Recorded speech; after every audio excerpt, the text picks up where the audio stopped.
আসসালামু আলাইকুম। আমরা সবাই এখন অ্যাডমিশনের প্রস্তুতি নেওয়া শুরু করে দিয়েছি। তো আমাদের অ্যাডমিশনের জার্নিতে যে জিনিসটা সবচেয়ে বেশি মুখোমুখি হওয়া লাগে সেটা হলো প্রশ্ন ব্যাংক। এখন প্রশ্ন ব্যাংকের বিষয়টা আসলে সেটা ২ টা বিষয় আসে। যেহেতু আমরা ভার্সিটি অ্যাডমিশন নিয়ে কথা বলবো, সেহেতু আমাদের ২ টা প্রশ্ন ব্যাংক খুবই পপুলার প্রশ্ন ব্যাংক। উদ্ভাস থেকে আমরা পেয়ে থাকি অথবা বাজারে গেলেও তোমরা অন্যান্য পাবলিকেশনসের বই এগুলো পেয়ে যাবে। ২ টা বইয়ের মধ্যে একটা বইয়ের নাম হয় ভার্সিটি ক প্রশ্ন ব্যাংক। উদ্ভাসের যে বইটা আমরা খুবই পপুলার বলে থাকি, কি বই? ভার্সিটি ক প্রশ্ন ব্যাংক। ঠিক আছে, বোঝার চেষ্টা করব। ভার্সিটি ক প্রশ্ন ব্যাংক। আরেকটা বই কোনটা থাকে? সেটা হলো ঢাবি প্রশ্ন ব্যাংক। এই ২ টা বই আমরা কি করে থাকি? কোশ্চেন ব্যাংক সবসময় পড়ে থাকি ঢাকা ইউনিভার্সিটি অ্যাডমিশন টেস্ট, বিশেষ করে তোমার হলো যে ভার্সিটি অ্যাডমিশন টেস্টের জন্য। তো এইখানে ঢাকা ইউনিভার্সিটি প্রশ্ন ব্যাংক আসে ঢাকা ইউনিভার্সিটি অ্যাডমিশন টেস্টের জন্য। যেহেতু আমরা ভার্সিটি টার্গেট করলে ম্যাক্সিমাম শিক্ষার্থীর একটা বড় মাস একটা অ্যামাউন্ট শিক্ষার্থীর টার্গেট থাকে, কি সেটা হলো তোমার হলো যে ঢাবি জন্য, যেহেতু তার মানে ঢাবি প্রশ্ন ব্যাংকটা ইম্পর্টেন্ট। এখন জাবি, রাবি, চবি তাদের জন্য প্রত্যেকের জন্য আলাদা প্রশ্ন ব্যাংক থাকে, সেগুলোও সলভ করা লাগবে। ঠিক আছে, ইন্ডিভিজুয়াল কোশ্চেন ব্যাংক সলভ করা লাগে প্রত্যেকটা ভার্সিটির, সেটা আলাদা প্রস্তুতি, যেহেতু আমরা ঢাবি নিয়ে মেনলি কথা বলবো। এখানে আসো, ভার্সিটি ক প্রশ্ন ব্যাংক আর ঢাবি প্রশ্ন ব্যাংক, এই ২টা বই নিয়ে আমি একটু কথা বলবো। তোমরা টাইটেল বা থাম্বনেল দেখে বুঝতে পারতেছো ঢাবি ক অথবা ভার্সিটি ক প্রশ্ন ব্যাংক আসলে কিভাবে সলভ করা উচিত, বা কিভাবে সলভ করলে সবচেয়ে ইফেক্টিভ হবে তোমার জন্য, বা কোন ওয়েতে সলভ করা উচিত, বা কিভাবে কোন জিনিসটাকে প্রায়োরিটি দেওয়া উচিত, এই সকল বিষয় নিয়ে আমি কথা বলার জন্য তোমাদের জন্য এই ভিডিওটা তৈরি করতেছি। বিষয়গুলো ভেবে ভেবে ঠান্ডা মাথায় চিন্তা করা লাগবে। ঠিক আছে, দেখো ভাইয়া, ভার্সিটি ক প্রশ্ন ব্যাংকটা কিভাবে থাকে আগে এটা চিন্তা করা লাগবে। এইখানে যে বইটা দেওয়া হয়, একটু মোটা আকারে বইটা দেওয়া হয়। প্রথমে প্রত্যেকটা চ্যাপ্টারের টাইপগুলো, প্রত্যেকটা টাইপকে আলাদা করে দেওয়া হয়, ওই টাইপের কনসেপ্ট দেওয়া হয়, এবং কনসেপ্টের নিচে বিভিন্ন বিশ্ববিদ্যালয় ঢাবি, রাবি, জাবি, চবি, গুচ্ছ, কৃষি প্রত্যেকটা ভার্সিটির প্রশ্ন দিয়ে রাখে সাল ওয়াইজ। বুঝো পয়েন্টটা? তার মানে কি হলো, এইখানে যেই কাজটা করা হয় কনসেপ্ট ক্লিয়ার করা হয় এবং তোমাকে পাশাপাশি প্রশ্ন তুমি সলভ করা হয়।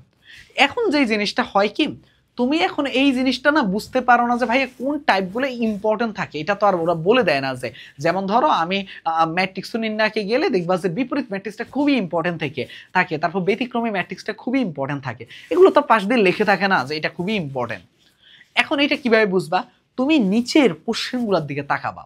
প্রথমে একটা চ্যাপ্টার যখন সলভ করবা, আমি প্রথমে ভার্সিটি ক প্রশ্ন ব্যাংক নিয়ে আলোচনা করতেছি, আর একটু পরিচয় দিয়ে নেই ঢাবি ক প্রশ্ন ব্যাংক নিয়ে। ঢাবি ক প্রশ্ন ব্যাংকটা হলো কি, তোমার হলো যে এই প্রশ্ন ব্যাংকে সাল ওয়াইজ, ধরো ২০২৪ সালের যেই প্রশ্নটা আসছে সেটা তুলে দিচ্ছে, ২০২৫ সালে যেই প্রশ্নটা আসছে সেটা তুলে দিচ্ছে, ২০২৩ সালে যেই প্রশ্নটা আসছে সেটা তুলে দিচ্ছে, ২০২২ সালে যেই প্রশ্নটা আসছে সেটা তুলে দিচ্ছে। মানে সাল ওয়াইজ প্রশ্নগুলো তুলে দিচ্ছে, কোনো চ্যাপ্টার অনুযায়ী ভাগ করা নাই, কোনো টাইপ অনুযায়ী ভাগ করা নাই। তার মানে এইটা কখন সলভ করে? যখন কেউ ভার্সিটি ক প্রশ্ন ব্যাংক খুব ভালো মতো সলভ হয়ে যায় তার, তখনই সে সাল ওয়াইজ প্রশ্নে ঢুকে। তার মানে আগে তোমার প্রথম স্টেপটা পার করা লাগবে, ভার্সিটি ক প্রশ্ন ব্যাংক সলভ করাটা জরুরি। তোমাকে ঢাবি ক প্রশ্ন ব্যাংক এখন তোমার ধরারই দরকার নেই, আগে তুমি বইটা শেষ করো ভাইয়া, সিলেবাস কমপ্লিট করো, type wise chapter wise concept clear করো, এগুলা করে তারপরে তুমি ঢাবি ক প্রশ্ন ব্যাংকে যাও। এখন তুমি কিভাবে বুঝবা যে ভাইয়া কোনটা ঢাবির জন্য ইম্পর্টেন্ট টাইপ? সেটা আমি ভার্সিটি ক প্রশ্ন ব্যাংকে আবার ব্যাক করলাম। সেটা কিভাবে বুঝবা? সেটা বোঝার জন্য তুমি যখন দেখো ম্যাট্রিক্স নির্ণয় চ্যাপ্টারে দেখবা যে 9টা টাইপ আছে বা 10টা টাইপ আছে, ধরলাম আমি 9 বা 10টা টাইপ আছে। এখন সবগুলো টাইপতে ইম্পর্টেন্ট না, ধরলাম এখান থেকে 4 থেকে 5টা টাইপ ইম্পর্টেন্ট। কোন 4-5টা সেটা বুঝবা কিভাবে? দেখো, একটা টাইপের মধ্যে দেওয়া, ধরলাম টাইপ 2 তে দেওয়া আছে তোমার হলো যে ম্যাট্রিক্সের গুণন। এই ম্যাট্রিক্সের গুণনের নিচের প্রশ্নগুলোতে গেলে দেখবা যে লেখা থাকবে ঢাবি 24-25, ঢাবি 23-24, আবার পাশ দিয়ে লেখা থাকে 21-22, 20-21।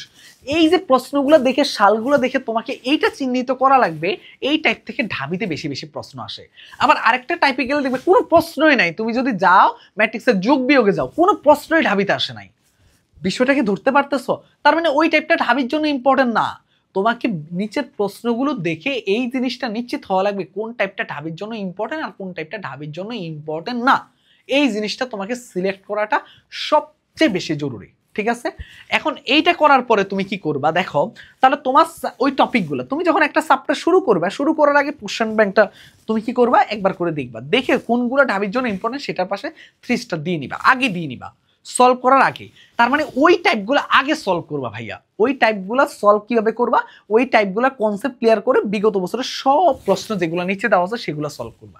এখন যেটা হয় কি, ভার্সিটি ক প্রশ্ন ব্যাংকে পর্যাপ্ত প্রশ্ন দেওয়া থাকে না, তার জন্য আমরা সাজেস্ট করি যে তোমার হলো যে বাজারে আরো কিছু পাবলিকেশনসের বই আছে, ওগুলা থেকে একটা এক্সট্রা করে বই রেখে দিতে, যেটা তোমাকে কি করবে সেটা হলো যে এক্সট্রা কোশ্চেন সলভ করতে হেল্প করবে। ধরো এখানে একটা টাইপের মধ্যে 5 থেকে 6টা বা 10টা প্রশ্ন দেওয়া আছে, ওই অন্যান্য পাবলিকেশনসের বইয়ে একটা টাইপের মধ্যে তোমার 50টা প্রশ্ন দেওয়া আছে।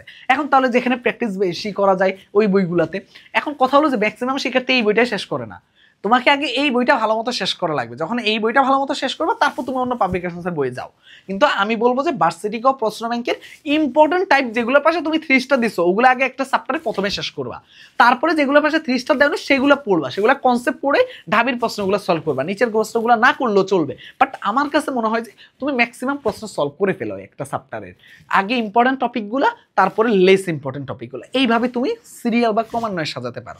এইটা হলো আমার ভার্সিটি ক প্রশ্ন ব্যাংকটাকে কিভাবে তুমি সাজাবা। এখন কোশ্চেন হতে পারে ভাই একটা চ্যাপ্টার তো শেষ করতে আমার অনেক সময় লাগে, আমি তাহলে কি করব?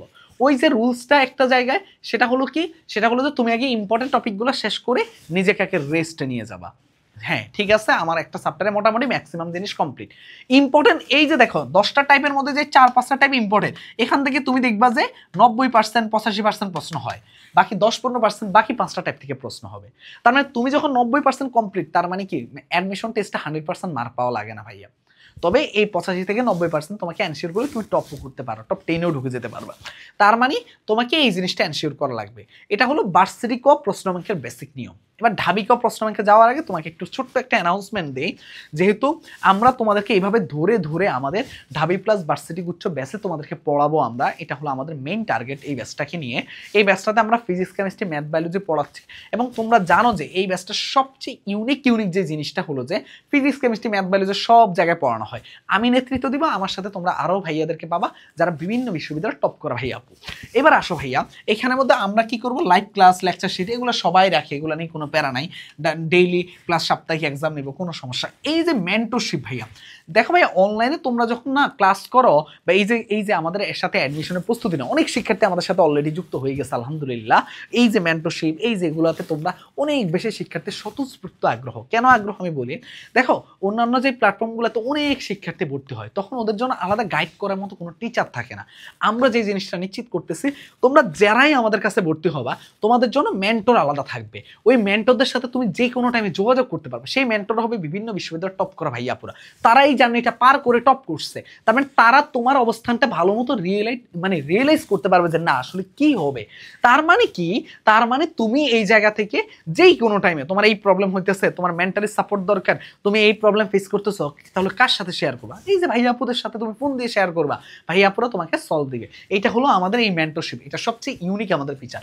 এবং পাশাপাশি তোমাদের গাইডলাইন সেশন আমি নিজে নিব, গাইডলাইন সেশনগুলো, এই গাইডলাইন সেশনগুলোতে তোমাদের কার কোন জায়গায় প্রবলেম। আমাদের কোর্সের রুলসটা হলো আমি শূন্য থেকে তোমাকে একদম বেসিক থেকে অ্যাডভান্স অব্দি নিয়ে যাব। কেন বেসিক থেকে অ্যাডভান্স অব্দি নিয়ে যাব? কারণ হলো যে তুমি কি পড়ে আসছো না পড়ে আসছো ওইটা আমি দেখবো না, আমি একদম শূন্য থেকে শুরু করব। আমরা খুবই প্রিসাইজভাবে ক্লাসগুলো নিব, খুবই একদম গুছিয়ে দেওয়ার চেষ্টা করব। আমাদের একদম গদ বাঁধা অনেক পড়াবো, বিষয়টা এমন না। যতটুকু তোমার ভার্সিটি অ্যাডমিশন টেস্টের জন্য প্রয়োজন, ঢাবি রাবি জাবি চবি গুচ্ছক কৃষি, সেইটুকুই আমরা শুধু তোমাকে কমপ্লিট করাবো। এটা হলো আমাদের মেইন টার্গেট, ঠিক আছে?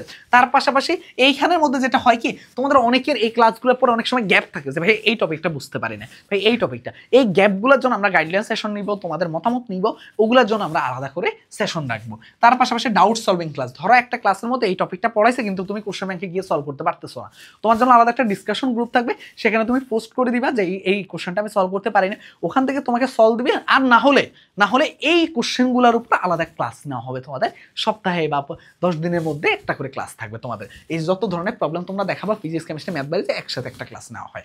তারপর দেখো ফাইনাল মডেল টেস্ট নেওয়া হবে আমাদের, হাতে ক্যালকুলেশন। দেখো ভাইয়া, যেহেতু তোমরা এতদিন এইচএসসিতে ক্যালকুলেটরের উপর ডিপেন্ডেন্ট ছিলা, কিন্তু এখন ভার্সিটি অ্যাডমিশন টেস্টে সব কিছু হাতে ক্যালকুলেশন। দেখো ম্যাক্সিমাম শিক্ষার্থী প্রস্তুতি নেয়, ম্যাক্সিমাম শিক্ষার্থী 1 লাখের উপর প্রস্তুতি নেয়, কিন্তু পাস করে মাত্র এত কম শিক্ষার্থী। কেন ভাইয়া? প্রশ্ন কি খুব কঠিন হয়? খুব কঠিন হয় না, কিন্তু এই যে সময়ের অভাবে হাতে ক্যালকুলেশনে ফাস্ট না থাকার কারণে শিক্ষার্থীরা অনেক জোরে পড়ে। তার জন্য হাতে ক্যালকুলেশনে যা যা প্রয়োজন আমি সব কিছু কমপ্লিট করাবো, এবং প্রশ্ন ব্যাংক সলভ তো আমরা করাবোই। আমাদের নিয়মটা কি, একটা চ্যাপ্টারের মধ্যে যতটুকু কনসেপ্ট দরকার সেটুকু ক্লিয়ার করে টাইপ ওয়াইজ কনসেপ্ট দিব এবং বিগত বছরে প্রশ্ন আমরা সলভ করে দিব। এই পুরো প্রস্তুতি কমপ্লিট করবা আমাদের সাথে 2999 টাকা দিয়ে। অফারটা এই যে লাস্ট মোমেন্টে চলতেছে, অফারটা কিন্তু শেষ হয়ে 3999 টাকা হয়ে যাবে। যারা এই অফারটা লুপে নিতে চাও 01314770610 এই হোয়াটসঅ্যাপ নাম্বারে মেসেজ দাও, বাকি বিস্তারিত ওখান থেকে জেনে নাও। তো যেই কথা বলতেছিলাম আর কি, ঢাবি ক প্রশ্ন ব্যাংক যেই জিনিসটা আছে, এই প্রশ্ন ব্যাংকটা তোমাকে কি করবে, তুমি আগে ভার্সিটি ক প্রশ্ন ব্যাংকটা যখন ভালো মতো আয়ত্তে নিয়ে আসবা, তারপর তুমি ঢাবি ক প্রশ্ন ব্যাংক নিয়ে ভাবো, ওইটা নিয়ে কোনো প্যারা নেই। আগে তোমার হলো কি ভার্সিটি ক প্রশ্ন ব্যাংক সলভ করো, তারপর ঢাবি ক। এটা একটা জিনিস। আরেকটা বিষয় একটু বলে রাখি, শুধু কি ভাই আপনাদের পেইড ব্যাচ আছে, ফ্রি ব্যাচ নেই? অবশ্যই আছে। আমাদের মেডিকেলের জন্য ফ্রি ব্যাচ থাকবে এবং এবং এবং তোমাদের মেন্টরশিপের জন্য আমাদের মেডিকেল একদম ফুল তোমাদেরকে ফ্রিতে আমরা কমপ্লিট করিয়ে দিব।